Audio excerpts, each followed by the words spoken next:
Always dare to shoot for the stars.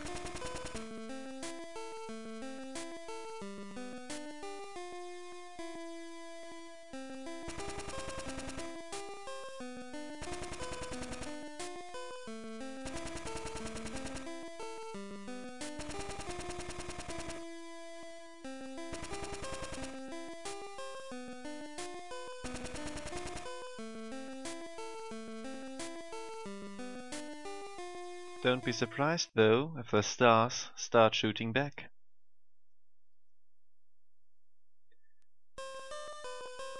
Mega Man Roman 5, from now on Quintum, is an absolutely fantastic game. It is the final installment of the Game Boy series, and Minakuchi was very obviously willing to pull all stops for that occasion. Released in 1994, it is one of the first games to have full Super Game Boy support, which is why I'm finally off coloring duty.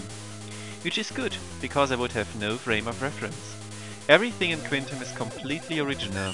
That is true for bosses, stages, weapons, the soundtrack and especially enemies. The sprite work for all these new foes is astoundingly good. From a few new enemies here and there in the past games we have already seen how good the artists are, but their dedication to smooth pixel art animation is obvious pretty much everywhere in Quintum. As impressive as all of that is, you probably know me by now. I care about gameplay first and foremost. So how does that fare? Well, pretty good I'd say. We're of course going to experience it in full detail, but I can already tell you that it is as well polished and cleverly thought out as you should have come to expect from Minakuchi's exceptional designers. But, and there is that one little thing that keeps me from ranking Quintum above its predecessor, I personally have a few little hang-ups when playing the game that keep me from fully enjoying it. Most of that boils down to speed. You see, there is a clear progression from the first good Game Boy game to this. Tertium is a very hectic affair which often demands twitch reflexes of you in order to not die repeatedly to its many traps, even if you know they're coming. Quartum hits that sweet spot of just having the most beautiful flow to it, with some sections deliberately meant for you to solve a little mini-puzzle, and some speeding up the action as you have to outrun some threat, which is rare for a Mega Man game but very welcome. Quintum puts that evolution to its logical conclusion and slows the game down even more. It first and foremost demands patience from the player, rarely forces you to react quickly and instead rewards sussing out the best solution for a given problem. This has its own merits of course, and there are very good reasons for why there are quite a few seeming roadblocks in our way, which can slow down the pace considerably. Doesn't mean I have to like it. This is a very personal problem of mine, so please take it with a grain of salt whenever I complain about the game being too slow for my taste in some areas. I hope that even just from the intro it is abundantly clear that Quintum is wonderful, and I will do my absolute best to do it justice. I just simply have more fun playing other games. To start with, we get a skippable, yes, cutscene, where Dr. Light explains our mission.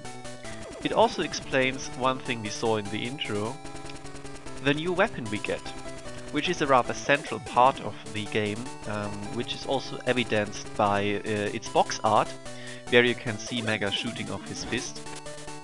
And it is a very nice innovation, and one of these big reasons why the enemy design and general flow of the game sometimes slows down a bit just because of this. Also, we get this little fella here, who is surprisingly useful in the same vein as Speed Wars to kill enemies actually, especially because we get Tango from the start. It is however still rather plagued with the Beat syndrome, as in I constantly forget that he actually exists and might actually be very good in some situations, but rest assured I will find a way to use him.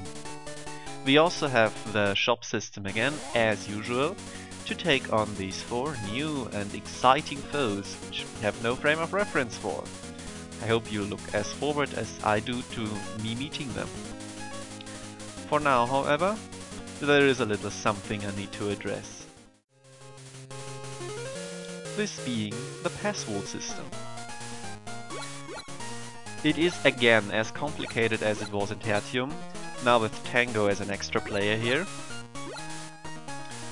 and has a very nice tune to it as usual. I don't know how many players will usually hear that as long. But for now, this is just a little something I prepared in advance, because it addresses a small issue I tend to have with these games. Mainly, select for the light level as usual. But we don't start out with the energy balance. Rest assured that I did not look that up. I actually farmed these 140p chips, which is less than we used to have to pay for the energy balancer. But I'm very willing to take that step in advance, because as you might have seen, there are a few new and exciting mystery items here for us to get, and I don't want to spend a lot of time getting the P-chips for the energy balancer and then afterwards for these two new items too.